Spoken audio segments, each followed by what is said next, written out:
Queremos agradecerte realmente porque las personas sordas han podido acceder a las reuniones por Zoom del Centro de Análisis Político, donde personas muy conocidas, con temas muy complicados de la política,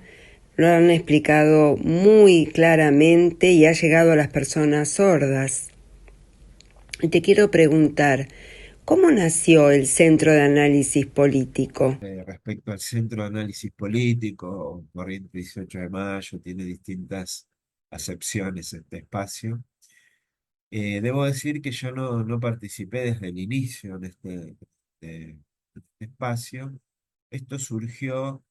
a principios del año 2016, con reuniones en la calle Marechal, ahí en la zona de Parque Centenario,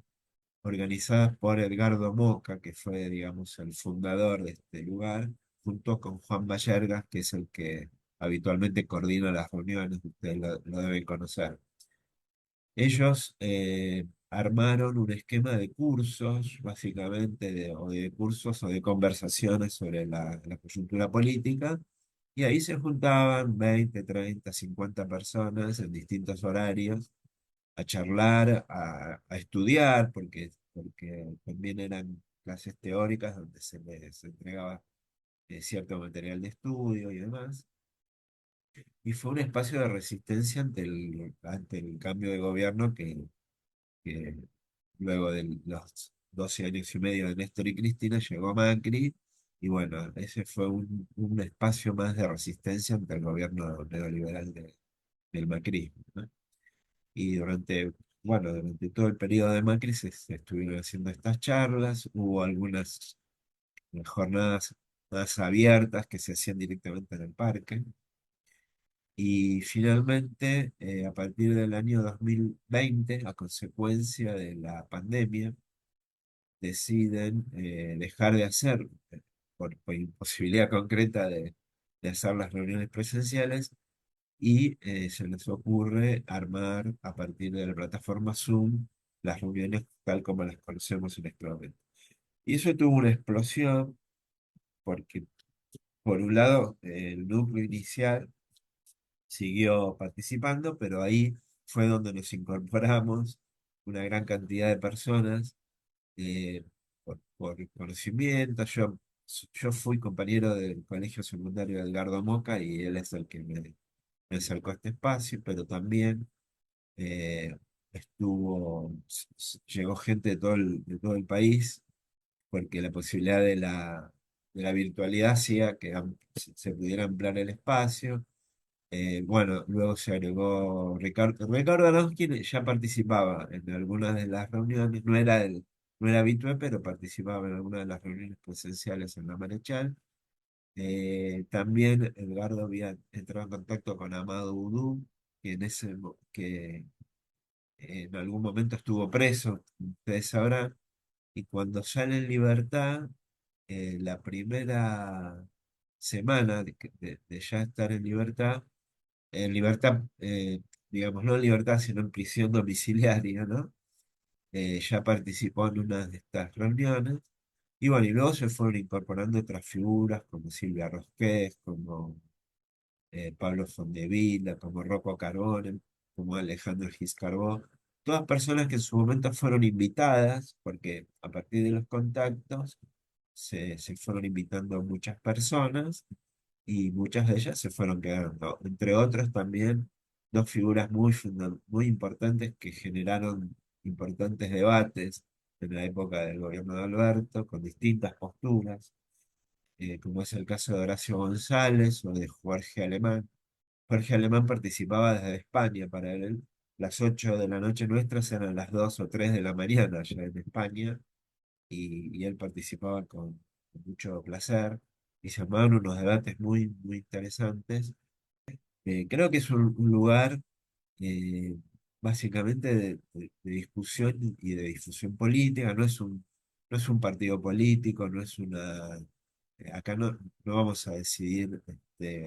por el momento no hemos decidido acciones concretas, como simplemente a lo sumo, bueno, adherir a alguna marcha, adherir a alguna propuesta, pero no es un espacio que se proponga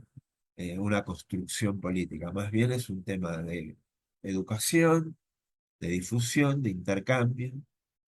Muchos de los que estamos en este espacio pertenecemos a otras eh, ámbitos de militancia y acá nos unimos para analizar la realidad, digamos, ¿no?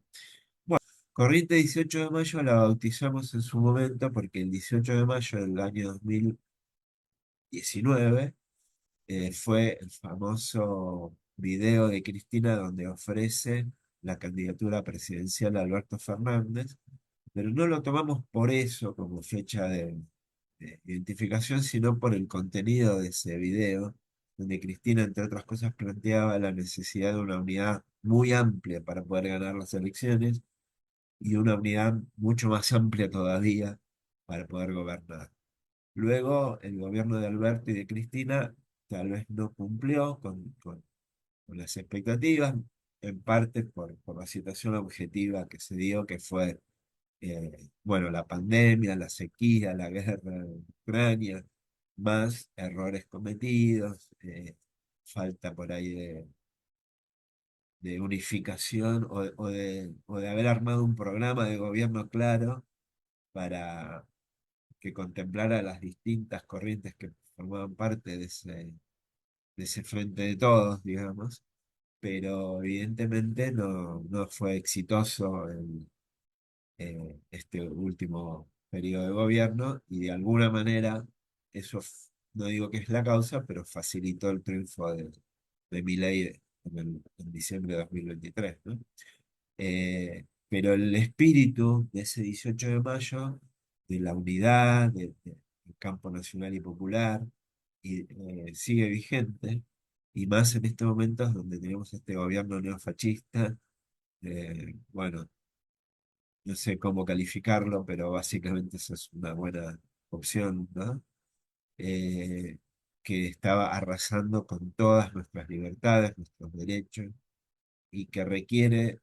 para poder enfrentarlo, un frente totalmente unido, aunque aprendiendo la experiencia anterior, en mi opinión, de lo que se trata o de lo que podemos intentar hacer, es tener una idea clara y además eh, una hegemonía del sector más numeroso de este frente y que los demás puedan ir aportando lo suyo detrás de esa hegemonía, ¿no? Entonces, hoy en día no hay una postura unificada, estamos en pleno debate. Mi opinión personal es que hoy hay una figura que está sobresaliendo, que es la de Axel Kicillof, y que todo indicaría que debería ir por ahí la alternativa. Pero no es solamente el nombre de Axel Kicillof, sino todo lo que se puede armar alrededor de esa figura, ¿no?